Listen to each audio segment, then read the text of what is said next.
Hello, welcome to my channel. आज हम देखेंगे म्यूजिक का पेपर, संगीत हिंदुस्तानी गायन, म्यूजिक हिंदुस्तानी वोकल। तो सबसे पहले देख लेते हैं इस चैप्टर में आए हुए एमसीक्यू। ये प्रश्न पत्र कोड है 79।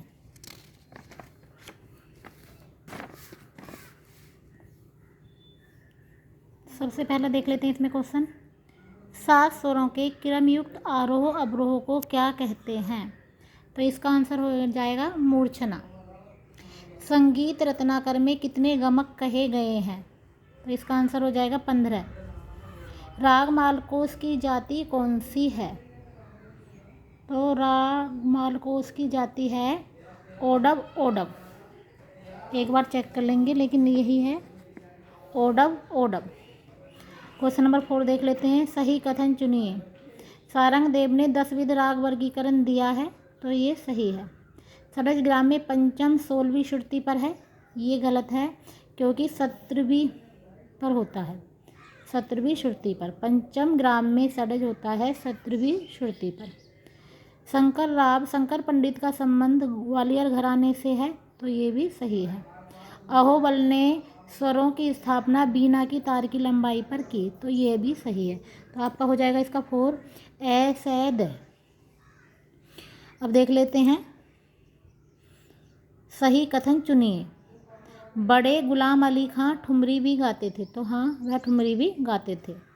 वह तानपुरे की पहली तार को षड्ज में मिलाया जाता है, नहीं, मैं या नी में मिलाया जाता है। रूपक में खाली पहली मात्रा पर है, तो ये सही है। झपताल में 3 विभाग हैं, तो ये गलत है क्योंकि झपताल में 4 विभाग होते हैं। मैंने साथ में कुछ पॉइंट लिख भी दिए हैं। तो इसका आंसर हो जाएगा ए और से, 3 ए और से। अब देख लेते हैं 6। सूची 1 को सूची 2 से मिलाना है। तो बागेश्वरी क्या है? काफ़ी थॉट। मीड क्या है? तो रे और पे। धमारताल का धी टा, सेकंड वाले से मैच हो जाएगा इसका। मालकोस में गैद है नी, तो ये इसका आंसर हो जाएगा 1, 6 का 1। अब 7 में देख लेते हैं, कथन दिए गए हैं 2, तो आपको बताना कौन सा कथन सही है कौन सा गलत है। तो पहला है, राग भैरव में रे पे स्वर वर्जित है, तो ये गलत है। भैरव प्रातकालीन संधि प्रकाश राग है, तो ये सही है क्योंकि जो भैरव राग है वो प्रातकाल में ही गाया जाता है। तो इसका आंसर हो जाएगा 4 वाला। कथन 1 गलत किंतु कथन 2 सही। अब देख लेते हैं एमसीक्यू नंबर 8। तानपुरे के जोड़े के तार को मध्यम में मिलाया जाता है, तो ये रॉन्ग हो जाएगा, गलत। षड्ज में मिलाया जाता है। संगीत रत्नाकर में 8 अध्याय हैं, तो ये भी गलत है क्योंकि संगीत रत्नाकर में 7 अध्याय हैं, 8 अध्याय नहीं हैं, 7 अध्याय हैं। तो इसमें हो जाएगा कथन 1 और कथन 2 दोनों गलत हैं। तो उसके बाद में खंड ब पर आ गए हैं, हम खंड ए कर चुके हैं। खंड ए में 8 क्वेश्चन थे और यहाँ से हम 8 नंबर ले सकते हैं। किन्हीं 2 पर संक्षिप्त टिप्पणियाँ लिखिए। आपको मूर्छना, आलाप, मुर्की, इनमें से कहा गया है किन्हीं 2 के बारे में बता दीजिए। तो इसमें मार्क्स देख लीजिए कितने मार्क्स का है, ये 2 मार्क्स का है। तो यानी मतलब हमें थोड़ा ही लिखना है। तो हम सबसे पहले देख लेते हैं मूर्छना क्या होता है। तो सुनेंगे आप, किसी सप्तक के स्वरों के क्रमबद्ध आरोह अवरोह को जिसमें ग्राम के सभी 7 स्वर शामिल हों उसे मूर्छना कहते हैं।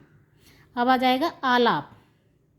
राग के स्वर को स्पष्ट करने और उसका विस्तार करने की क्रिया को आलाप कहते हैं। राग के स्वर को स्पष्ट करने और उसका विस्तार करने की क्रिया को आलाप कहते हैं। अब आ जाएगा मुर्की एक प्रकार का कण या अलंकार है जिसमें किसी स्वर को उसके आसपास के 1-2 स्वर के साथ मिलाकर बहुत तेज़ी और सुंदरता से गाया जाता है।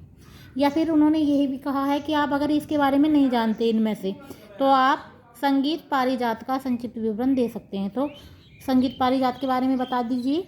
संगीत पारिजात पंडित अहोबल के द्वारा 17वीं शताब्दी में लिखा गया एक हिंदुस्तानी शास्त्रीय संगीत का महत्वपूर्ण ग्रंथ है। और कुछ भी आप अगर इस ग्रंथ के बारे में जानते हैं तो 1-2 पॉइंट और भी शामिल कर सकते हैं। अगर आपको मेरा ये प्रयास अच्छा लगा तो प्लीज़ मेरे चैनल को सब्सक्राइब कीजिए, वीडियो को लाइक कीजिए। अगर आप चाहते हैं कि मैं म्यूजिक के और भी पेपर अपने चैनल पर डालूं तो प्लीज़ कमेंट में बताइए। धन्यवाद।